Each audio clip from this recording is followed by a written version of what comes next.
Russell joins 9 to noon about an hour from now.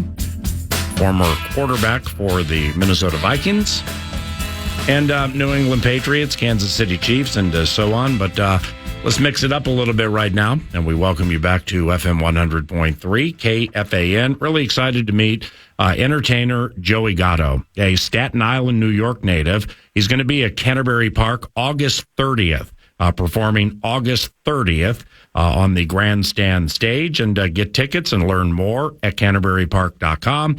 He appeared on True TV's Impractical Jokers for a decade, including in a movie named after the show, and he does a lot of wonderful things now. And here he is. Joey, it's Paul Allen and Paul Charchian. Welcome to KFAN. How are you?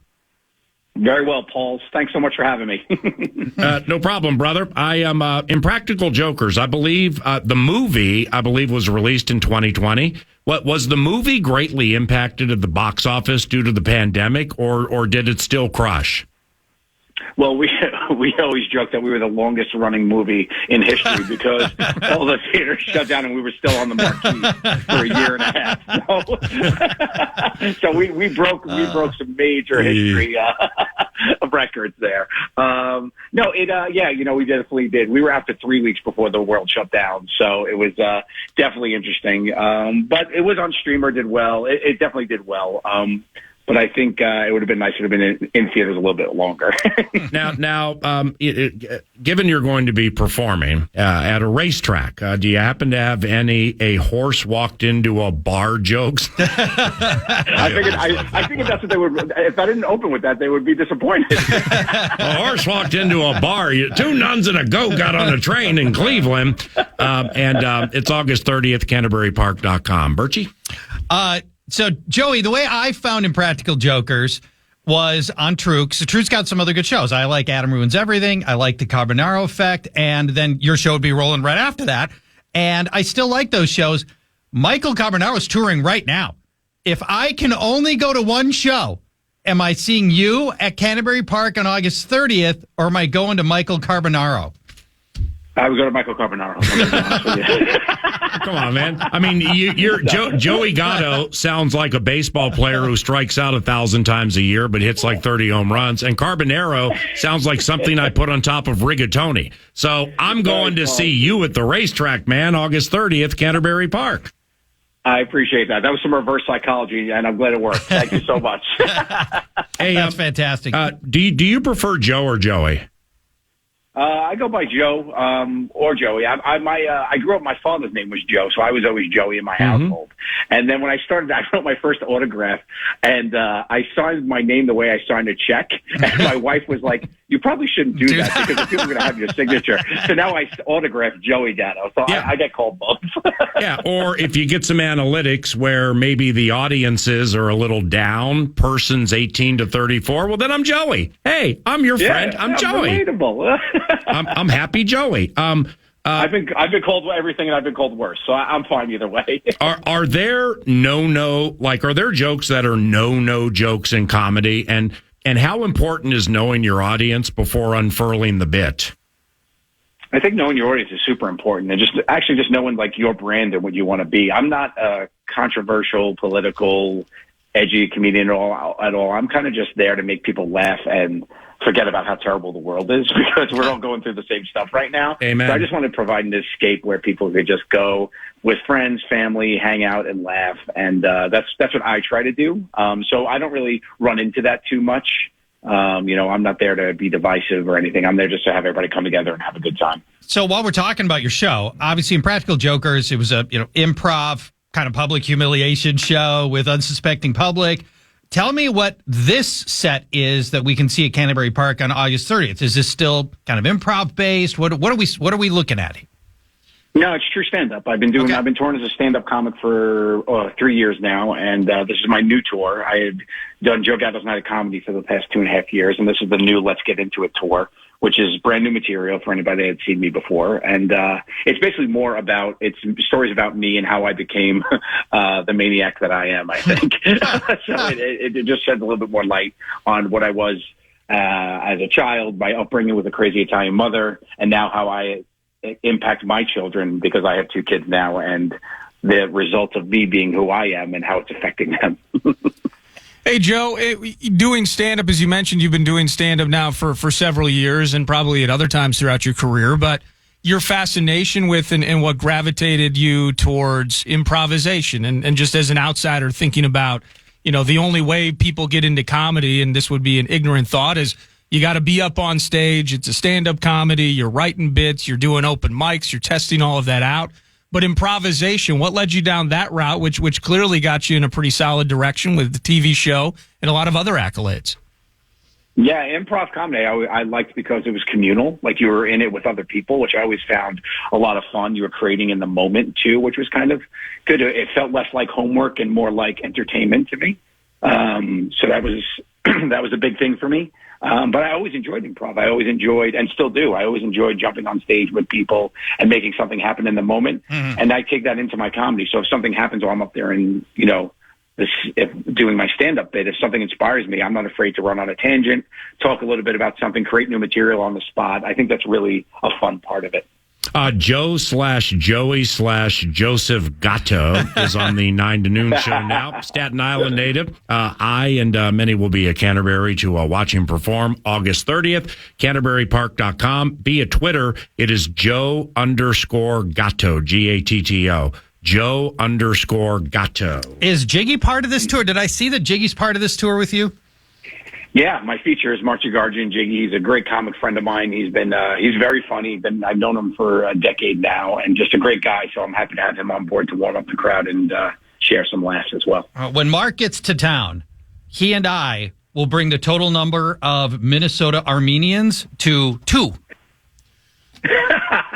I'm glad I'm sure he'll happy to have company. Yeah, that's right, exactly. So if he wants to have some lemon, a nice home cooked Armenian meal, I'm the only place he can go is my house.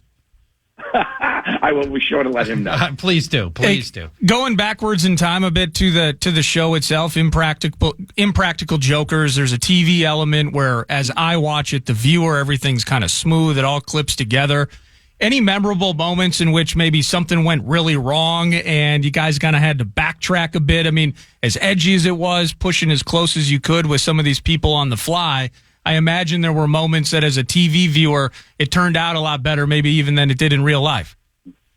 I think for the most part, we really didn't try to, we weren't a prank show that was like attacking people, unbeknownst to people in the public. We were really more embarrassing each other. And it was a show about friendship. But I will say we did pivot a lot of times that made something better than it was written in, as the way it started. We had started, there was this one punishment they had for me where, the way the show worked, if you lost, you had to get punished at the end of the show. And they wanted people to apply. I was laying out in a thong bikini in Washington Square Park, and I had to get people to put cover me in lotion in my SPF. And it started with I was going to have a bunch of strangers, but then one NYU student, this kid recognized me, and he was like, "Oh, Joe," he's like, "I'm a huge fan," and he didn't know that we were filming, and I was like, "Oh, this would be really funny if I just make him do my whole body." And so I just had to convince him we weren't filming. He didn't know. He knew me from the show, but he was like, "You're not filming?" I'm like, "No, I'm just taking a tan. We're on a lunch break. Our office is right down the street." And I got him to apply all over my body, and it turned out even better than if I would have had a bunch of strangers do it. So I think things like that and jumping in the moment always made the show a lot more fun. Yeah. All right. It's summer in the land of milk and honey, which means kids are out of school. Can you repeat the part of the stuff where you said all about things? I mean, this show is naughty and might make you a potty mouth. You were saying? So how many times did you run into snares where people recognized you, they knew the bit, and then you either can you use those bits, or do you have to edit those out and you got to find unsuspecting public? Well, back in the day when I was part of the show, we didn't want them to know us at all. But the way it would be worse we would get somebody like in a park that we would pull them into our web, start talking to them. They didn't know us, but then somebody walking by would recognize us and come over and ask for a selfie. Yeah. And they'd be like, "Who are you?" And I'd be like, "Oh, that's my pharmacist." We just try to divert who they were. So that was the part that kind of ruined the bit more. It was like the general public would get to notice us. So you'll notice in later seasons we had to stop filming in the parks and the malls because we would just get recognized too much out in the public by other people. Hey, Joe, are there comedians or actors you admired growing up that motivated you to do acting and or do comedy? And like, I'm 58 years of age. So, I mean, when I go old school, I'm thinking like Richard Pryor, George Carlin, Stephen Wright, names like that.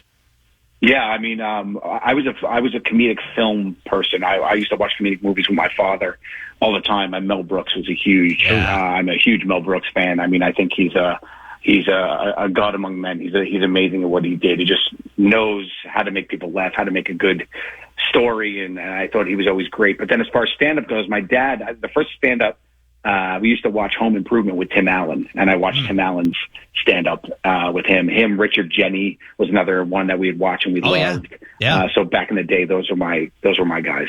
Those are your stand-up influences. Who do you think's great right now? Who's working right now that you think is fantastic? I think there's so much great comedy out there right now. I think Adam Ray's phenomenal. Andrew Santino's great. There's a plethora of good comedy right now in stand-up, and I think we're very fortunate. I go out as much as a fan as I do a comedian, and go to see people perform. You know, I've seen Theo Von and a bunch of people that I just love and just make me laugh. So I think the audiences are in a good spot right now where they get to see a lot of good comedy. Yeah. What about Steve Byrne?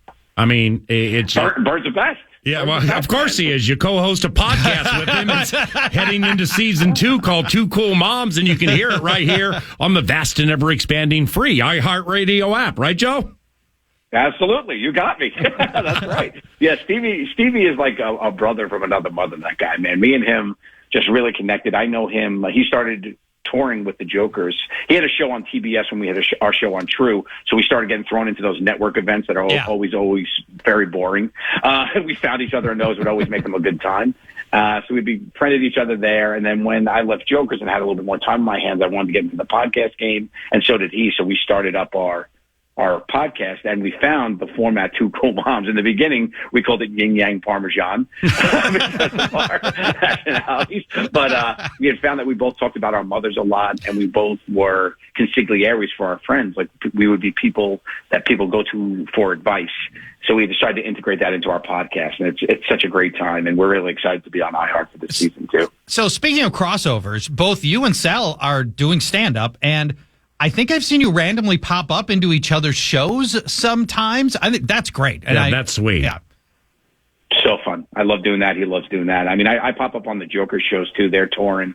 So sometimes if they're in town, like they were in Radio City, I popped up on their stage there. I've seen Sal. We were both like two ships crossing in the night somewhere. I think he was in Atlanta, and I was near there, so I popped up there. He's come to my show. Q has come to my show in Red Bank, New Jersey. Like, it's just always fun. You know, we're friends in real life, so to support each other is great too, and people forget that. You know, it's like we're just no longer friends from work, but we are still friends in real life.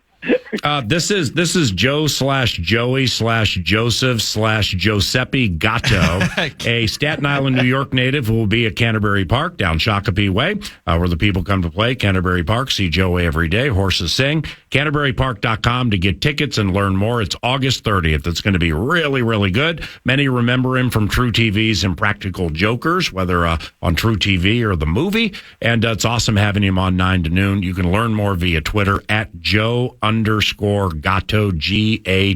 All right, last one for me, Joe. I was not sure if we could go here or not because I wasn't totally clear on the relationship that you still had with the others from Impractical Jokers. But part of what made it so awesome as a viewer was you could tell you guys were real friends. I mean, just just the stuff that you can't make up. It was there. And it had to be amazing to go on this journey with real, actual friends and people that you like to work with. Tell me a little bit about that. Yeah, that's the best part because I'd always said, you wouldn't have that thing where you have friends who develop jealousy about you because they're hearing or watching from afar. Like, right. You're literally in it. Like, we're all taking the bow at MSG or at O2 in London together. Like, right. We were experiencing this ride together. So it helps ground you that you're doing it with your friends and also celebrate it in a way where you could have people relating exactly to what you're going through. So I think that was a great part of it for me. And then also you're working with your friends and making the world laugh together. That's the best part, right? Yeah, right. I mean, that's awesome. All right. Wait, I lied. I got one more. Go ahead. Fire away. Did you do the Impractical Jokers cruise? Were you part of that? Yeah, I did 4 out of the 5 of them. You did 4. Okay, so you did several of those. I mean, your audience has nowhere to run. You know, if the people are on the cruise, they can't get away, right? It's like a perfect spot. They're trapped. They can't go anywhere, and you got them. That had to be fun. Yeah. That was great. It was basically vacation with fans. Like, that's exactly what we put together. We curated a cruise full of comedians, bands, karaoke nights, comedy shows, whatever we wanted to do. And it was just always so fun to hang with the fans and literally just be on vacation together.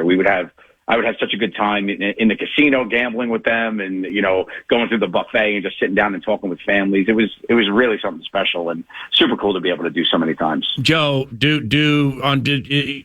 not speaking for everybody in the history of comedy, obviously, but generally speaking, with you or from what you know, do comics loathe heckling, or is there during the show, or is there a side of it where, if somebody comes in there, well, now all of a sudden you're off script and the gifts God gave you can come out different ways impromptu during a comedic show. So, like, do you completely loathe it? Or if it happens, do you learn something new about yourself? I think it depends on the type of comic you are. I'm a storyteller, really. My stand-up, my approach to it is really to share stories and entertain in that way. I think no one likes, heckles are always, bad. There's always a bad time for it. If it ruins a punchline or ruins the journey for people, that's never good. But I do think some people don't mind it. I mean, there are people who enjoy crowd work and getting in there with it. So I really think it depends on the type of comedian. But as an audience member, I think if you're trying to be funnier than the comedian, you're not in the right place. Like, you're not on stage. Agreed. You came as if you paid for the ticket, then you're not as funny as the person up there. So that's something I think people need to remember. Amen to that. Speaking of stories, even though I know it involves a lot of pictures, I think it's really cool. September 3rd, Joe has a children's book coming out. It's his first children's book, and it's called Where's Barry? Where's Beary? Where's Barry? September 3rd, Penguin and other places you can learn about it and buy it. But Where's Barry? What's this all about, Joe? Yeah, I had made a kid's book based on a story of my son losing one of his stuffed animals. And any parent that has small children knows what a dilemma that could be. And just a cool story about how we went and found it and how I tried to teach him how to cope with finding it. And it got illustrated by a great illustrator named Luke Flowers, who did a great job bringing it to life. And there's nothing like seeing your children and yourself and your dog coming together as a cartoon. It's really, really cute. So it's available September 3rd, but you can pre-order it now. And, all that information is on my website, JoeGattoOfficial.com. Is there a leverage side with children involving a stuffed animal? In other words, eat your vegetables or Barry's going to end up in the middle of the highway with 1,000 cars on it. It's your choice, young man. I hope that. Yeah, I hold Barry out the top floor window sometimes and say, get to bed. That's awesome. Last one here from me, man, and I appreciate the time. We're really enjoying this. Hopefully you are, too. You mentioned dogs and a philanthropic charge. Gatto's Pups, make that, all right, 3-2. Gatto's Pups and Friends. What is that, and why is it so important to you? Yeah, Gatto Pups and Friends is my nonprofit that we help with senior dogs out here on Long Island. We're a big rescue family. We had been rescuing dogs for a while, and then we wanted to have a bigger impact, so we started our own nonprofit called Gatto Pups and Friends. And it's great. I think we just adopted out our 112th dog or something like that last week. So it's been great, and we just try to find homes and help senior dogs, pull them from kill shelters, and people have to surrender them and try to help them find new homes as they live out the rest of their days. It's a really fun and really sweet thing to do with the family. I enjoy it very much. I got 2 rescues at home, and you're going to be here on August 30th at Canterbury Park. I'm just going to bring those dogs and a couple leashes, and you can just take them back home with you. How's that sound? Sounds good. I'll add them to my pack. Hey, you're fantastic, man. And August 30th, I look forward to meeting you at the racetrack, Canterbury Park. You'll really enjoy the setup. It's a spacious stage with like it's amphitheater type seating a little bit, but you get up into the grandstand. It's just wonderful. Hopefully the weather's beautiful, and I look forward to laughing with you on August 30th at Canterbury Park. Thank you, Joe. Yeah, I appreciate it. Thanks, guys. I'm looking forward to it very much. Thanks so much for the time. Right on, bud. See you. That's Joe Gatto. He's a comedian, also of Impractical Jokers fame, the TV show and the movie, and that philanthropic charge, Gatto's Pups and Friends is something you can learn more about via his website, and you can find that website link at Joe_Gatto. The show at Canterbury Park, August 30th, CanterburyPark.com. CanterburyPark.com for information and or tickets. 9 to noon continues after this. Yeah.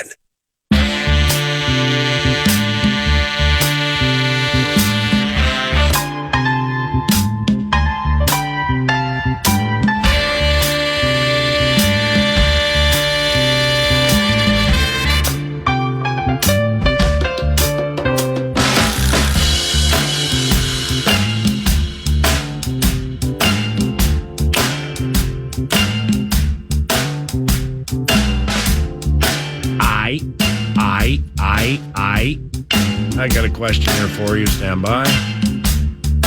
All right, so you like the Falcons around Pick'em to win the NFC South? Yep. I do. Now, we have the New England Patriots, where their season wins total is 4.5. And you are bullish on the over 4.5. So let's just casually, low-key, take a peek at the schedule. And let's find those wins. Yeah, let's find those wins. I will present the game. Nordo will present the W or L. Mm-hmm. And if you disagree, you will counter. Are we ready? Ready. Patriots. Right. No Belichick. Yep. Jared Mayo we takes get it. over. Elite football minds listen to the radio show, so they know it's Jacoby Brissett probably will be the first quarterback. Mm-hmm. And we got this, and we got that, and we got this and like that and like this. And so 4.5 is the season total. Charts likes the over. I have double checked said total, and in an absolute parimutuel puzzler, the New England Patriots season win total is exactly where Paul Charchian told us it would be.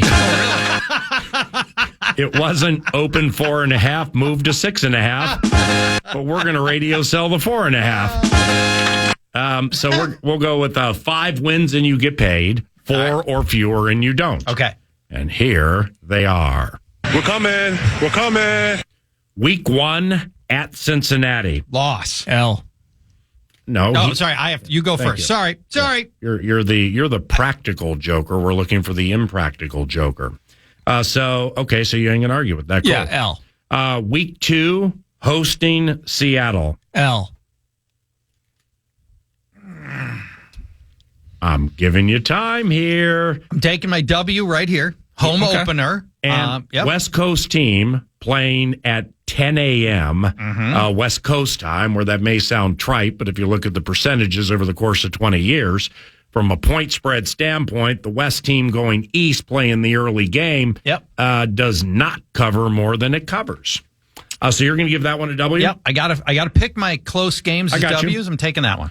So Nordo, the assumption is you don't find Seattle to be absolutely victorious over New England week 2? No, it's not absolute guaranteed blowout. I look at the two teams. I think Seattle's a better team. And this is like Fantasy Football Weekly, where, by the way, for a 30th consecutive year, Fantasy Football Weekly is unveiled tomorrow. Yes. 10 a.m., right?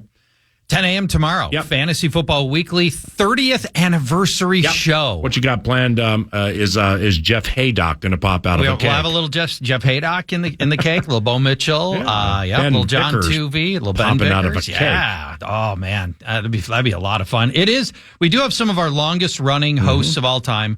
Brian Johnson, Matt Harrison will be the co-host for the 30th anniversary show. Yep, Ryan Cardinal's going to be giving away jerseys to just like the old days. To callers who are able to identify hints about certain players. Yep. Maybe some Polk audio headsets. Do you remember the Polk audio headsets? I got a pair. Do you? Oh, they're great. Yes, thank you, Polk Audio, for the Video Games Weekly headsets. In the vein of Fantasy Football Weekly, I'm playing the role of the executioner. I'm playing the role of Paul Charchian with Fantasy Football Weekly with how many hard questions? 5? 3. 3 tough questions. 3 tough questions. Where people debate things in very learned fashion for about 5 minutes.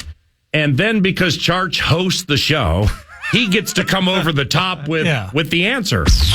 And I'm like, well, that's just the answer? I mean, how do we know that's the answer? Why did your opinion get to trump everything I just heard for 5 minutes? Here's why. Did I mention it's the 30th anniversary of Fantasy Football Weekly? Yeah. So that's why. So I'm playing your role here. Yes. Where Nordo establishes L or dub, you counter, and then I'm the one with the final answer. We cool with that? Sure. I'm cool. Yeah, you can be the third-party arbitrator. So I say 1-1. I say I think we've come together in unison. Okay. This is the collaboration covenant. So we say 1-1. Week 3 at Juicy A-Raj and the New York Football Jets. It is absolutely an L for New England. It will be the Jets home opener. It is a Thursday night, and Rodgers will handle business. Jets might have the best defense in the league. This is an L. Same. Okay, so we're 1-2. Week 4, wow, gets easier. At San Francisco, September 29th, Patriots at San Francisco. And, okay. Yep. It's an L. They're starting the season 1-3. And I don't know what the East Coast all the way to the West Coast, cover, not cover, it does not matter. They'll be 1-3. Easy L. Right here. Easy L. Okay. Double-digit L. Week 5. Here we go. The team from the Northeast heads down to the humidity of Hard Rock Stadium to take on the Miami Dolphins. It'll be in New England. Thank you. Oh, so Dolphins come up. Okay. Like I said, it's not super cold in the Northeast. The humidity of Foxborough. In early October. It's not super cold. So the teams that are based in the warm weather parts of the United States of America, the statistics bear proof that they are unaffected in October. And Miami may be one of those teams. So week 5, what are we going to do here? They're going to be 1-4. It's going to be Tua to Tyreek all freaking day, Charchie. Yeah, I can't argue with it. It's a tough start to the season. Well, geez. Okay. I purposely didn't look at the back part of the schedule, but we're about ready to knee 3 in a row. With a sketchy quarterback situation, wide receivers nobody's ever heard of, and a new coach. So we continue. Now, October 13th, week 6, the New England Patriots, who Paul Charchian believes will win more than 4.5 games this year. We have them winning maybe 1 right now, the home opener against Seattle. And Seattle ain't bad. And Seattle ain't great, but Seattle ain't bad. So now we have the we just host the Houston Texans. No big week deal. Number 6. Now, if you're thinking that the Houston Texans can win a Super Bowl, right, Charge? I do think they're going to win. You do believe that part of a Super Bowl winning season and racking up all those W's might be taking a couple of road games here and there. Okay. They are 1-5. They are 1-5. They are losing to the Houston Texans. You can't. They are going to lose to the Houston Texans. All right, so they're now going to get obliterated by the Texans. Okay, so I love the Texans. So we're 1-5 now. Yeah, but we are 1-5 now. Week 7. Week 7, right? It's we go to Jacksonville to take on the Jaguars.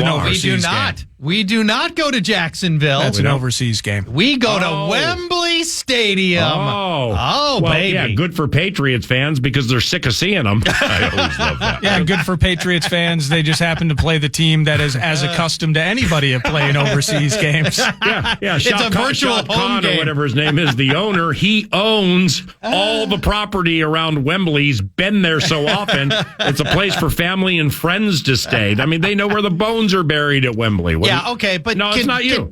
Right. Nordo, Wembley, and the Patriots. I'm actually, here's what I'm going to do in the effort of just making this. The Patriots can win this game. Yeah. They can win this game. Mm-hmm. It is weird. It is overseas. Mm-hmm. And it's not like if the Jacksonville Jaguars were so loved over there, the owner has been trying to go over there for a decade, and yet he still has to bilk the taxpayers out of $1 billion to upgrade his stadium in Jacksonville. You stop that. So, you know what I'm going to do? I'm going to say that the Patriots shocked the world and on some sort of weird play beat the Jacksonville Jaguars at Wembley. Okay, it's not going to be shock the world when they do beat the Jaguars at Wembley. The Jaguars are a good, not great team, and this is a Patriots team that can easily, especially with all the variables of international travel, This is a team that can go in, and they won't be shocking the world at 9:30 a.m. when this thing kicks off. Yeah. They'll be shocking a handful of dedicated viewers on the NFL Network. Well, how are the Jacksonville Jaguars defense against big mobile quarterbacks like Joe Milton, who will be playing in that game? Great point. If it's Joe Milton, we're in real trouble getting to our 5. By week 7, be prepared for the Zappy Milton argument. Where's Drake Maye? Well, he's not ready. Wow. I mean, I want to say Etienne is going to go for 150 and 2. I mean, Jacksonville's better than New England. Everybody's better than New England. Every step of the way. This is a football game that is not at Gillette. Okay, it's not at Jackson. It's at Wembley. I mean, Jacksonville's going to win the game. Jacksonville's winning the game. Jacksonville's yes, not. it is. Nordo picked win. I picked win. Okay. We don't even need you to arbitrate this. Oh, No, really? I've heard this on Fantasy Football Weekly. I've heard Harrison and BTXJ be in lockstep. When Scott Fish says you don't get the final answer, that's when you're the executioner. Correct. And he doesn't lose his head, he loses his job. I always love that one. I've been boxed up. Okay, so I'm the executioner. Yes, you are. We both said win. And I say win. All right. Wow. All right, so we got 2 here. Here we go. Over 4.5 for New England. Yep, lowest win total in the NFL. I mean, part of the reason for this exercise is we're taking the team that's predicted to be the worst team in the NFL. No doubt. And we're finding wins. Yeah, well, that's why I've lost playing the horses for 32 years. Because generally speaking, I take what looks to be the worst horse in the race, and I just hope for it to win. I always love that one. And when it runs second last, it's some form of a moral victory. Week 8, they host the New York Jets. Yeah, that's a loss. They'll be swept. They'll be swept by the Jets. They're hosting in a divisional game against now. Do we know Aaron Rodgers is going to be playing upright for Week 8? Not necessarily. You have no idea who the Patriots quarterback's going to be Week 8. At least you know there's a name to attach to it with the Jets. Here's what you need to understand about the Patriots that we have not yet discussed. Jacoby Brissett is a pretty good functional passer who outplayed Deshaun Watson when he was in Cleveland 2 years ago, but because of Watson's contract, they had to let him go. Okay. He's going to make this team better than I think people realize. And if it turns out Drake Maye's playing by then, maybe it's because Drake Maye's good. Maybe it's because he's earned that right. Okay. So I think this is exactly the kind of game against the Jets at home where they can sneak out a win. They're not gonna lose every divisional home game. They did last year, I think. Maybe. I don't remember. I just guessed, they may have very well beaten the Jets last year. We're going to war with like Zach Wilson and stuff like that. Yeah. They're gonna sneak out a home divisional win, and this is gonna be the one. Your level of conviction 1 to 9 on the Jets winning Week 8 at Gillette. Well, it's not 100%, but I'm at a 7. I'm at a 7 out of 9. So am I. Jets are winning the game. So we can't give you that dub. I apologize. Week 9, they are at Tennessee. Aha! Yeah, I understand. And we are not in lockstep on your Will Levis take, although I'm closer to your take than like he's going to be a Hall of Famer. However, this is a road game. So it ain't, well, you know what? That actually may benefit the New England Patriots after their fans get sick of seeing them after the Jets game and stop showing up. So at Tennessee, what do you got? I'm going loss. They will lose at the Tennessee Titans. Absolutely, they will. Jeffrey Simmons is going to have 9 sacks in the game. That's not true. New head coach. They're bolstering the O-line. Yeah, they have some things to figure out, but you'll have DeAndre Hopkins back. Yeah, and I guess I can't name anybody else either after Derrick Henry left. Burks, I don't even know if he's still in the NFL. Sharp or something like that. Okay, right. Derrick Henry's gone. Yeah. All right, no Derrick Henry here. Will Levis looked flat up awful last year. The better quarterback in this game is Jacoby Brissett, unless Will Levis gets a lot better in year 2, and he might. Okay. He's got room to get better. We'll acknowledge that. But this was the worst offensive line in football last year for the Tennessee. Patriots are still a good defense. They were a middle-of-the-pack defense last year. The problem was they had non-functional quarterback play. Right. They're going to get their quarterback back. They're also going to be able to run on the Titans a bit. Ramondre Stevenson is a very good running back. They re-upped this year. This is no Derrick Henry. The one path to victory has always been we're going to run Derrick Henry and we're going to win and just keep the ball away from the defense. They can't do that anymore. All right, well, this isn't a football game. It's a war of attrition, and we are going to give it to the New England Patriots. Yes. All right, so we got 3. 3 wins. We got 3. It's week 9. Here we go. Let's fly. At Chicago, week 10. Nords? L. It's going to be a loss. Same. Bears will have all those young players. It'll all be coming together by week 10 for Chicago. Here come the Rams, week 11, November 17th, at Gillette. Yeah. Gordo? That is going to be a loss. Rams are a loss. That is a well-coached, good team with Matthew Stafford. That's probably a loss. Okay, week 12, at Miami. L. That's an absolute L. Yeah, we're in trouble on that one. Week 13. Now it gets interesting. They host Indianapolis. It's not interesting. They're going to run the hell out of the ball, and it's going to be an L for the Patriots. Yeah, there's going to be some record after this game where, like, it's the first time in the history of the NFL a quarterback ran for this. In the same game, a running back ran for this. And it's going to be immortality right up on you. Oh, wow. Look at this. I mean, the NFL just, hey, Belichick's gone, guys. You can stop hating on the cheating Patriots.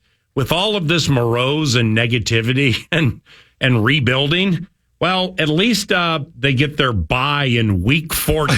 I always love that. At least they don't have to bug and hate on each other for like 3/4 of the season. Jeez. Where are we? Okay, so Indy? Yeah, we're Indy. Did you pick this one yet? It's an L. Yeah, 3 wins. And I say L. They're stuck at 3 wins. Can I make my case for beating Indy? Go. Sure. All right, so 500 team last 30 year. seconds. Anthony Richardson probably hurt by then. Joe Flacco's the backup. He could be hurt by then at age 92. Don't do that to Joe. Yeah, we ain't playing could be hurt bits. Okay? This is a Sam Esslinger game, and that Patriots are going to come out of a win with that. With all due respect, I need to put this on you. L. Because by this time, December 1st, all the Patriots will be thinking about are 2 things. Christmas is 3.5 weeks away. But even more importantly, our bye is coming up tomorrow. I always love Not that in a week. Tomorrow, we get to leave. That's an L. Out of the bye, they are at Kyler Murray and Arizona. That's an L. Oh, come on. I'm gonna give them a W there. Yeah, I'm gonna. We can beat the Cardinals. Okay, so now we're at 4. We're at 4. We got to scratch out one more win. I gave him the W to make it dramatic. Yeah, okay. We got to scratch out one more win in 3 weeks. At Buffalo, for our Patriots. Nordo? L. You got to say L, right? That's an L. Okay. At Buffalo, L. So finally, we're sitting at 4. We're sitting at 4. I got 2 games left. This is where he thinks it lines up. Yeah, I got 2 games left. Okay, Chargers at home. Yeah, see that's the thing is I think that this could be a W. Absolutely. Yeah, I like the last one more to be a W than this one because I think Harbaugh's going to roll in there with a team that's vying for a wild card spot. They're trying hard. They're running a lot. Pats ain't liking each other because of the bad record. So I'm going to say with that one, L. Week 18, they host Buffalo. That was their one division win. That was their only home game win last year. Oh, wow. Wow, I did not remember that game. Yeah, I like that. I mean, we went stringently hard on this schedule and they're going to get 5. They're not beating Buffalo. Well, yeah, but I mean that's. Well, we didn't think they'd beat Buffalo last year either. I'm saying beating Buffalo because they're going to play 3rd quarterback, 5th running back, WR 7, 8, 9, and 10 because they're resting for the postseason. Boom. Yeah, the nice tight rookie tight Kincaid and none of them are playing. What about the Jets being a factor? There's no Tim Boyle that needs to be Lance this year. So what if the Bills are vying for division supremacy and they need to play that game? Well, yeah, that's a hypothetical that I can't really cast my gaze the way of January to answer it particularly. It's more of a feel thing. I feel they're going to get a 5. I think you may have hit on something. We're going to break. We're going to break. 10:48, 9 to noon. Don't let.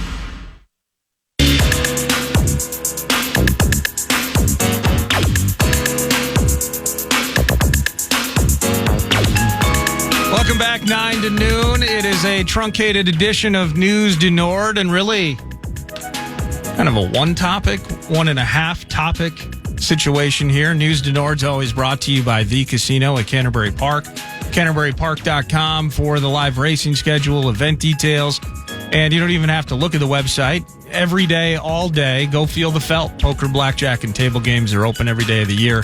Have some sips at Chips, tip Derek Allen, the whole thing. Thank you, Canterbury. And it's here we go. Minnesota Twins are hosting the Cleveland Guardians for a 4-gamer starting today. It is a doubleheader with Ober on the mound at 1, Mr. Varland for the late one. Then it'll be Simeon Woods Richardson tomorrow, Mr. Festa on Sunday. The Minnesota Twins, 3.5 games back in the division. You sweep them, you lead the division. How cool would that be? You win 3, you're 1.5 back in the division. If you split, there's no change. And you can do the math the other way. Royce Lewis being handled with care.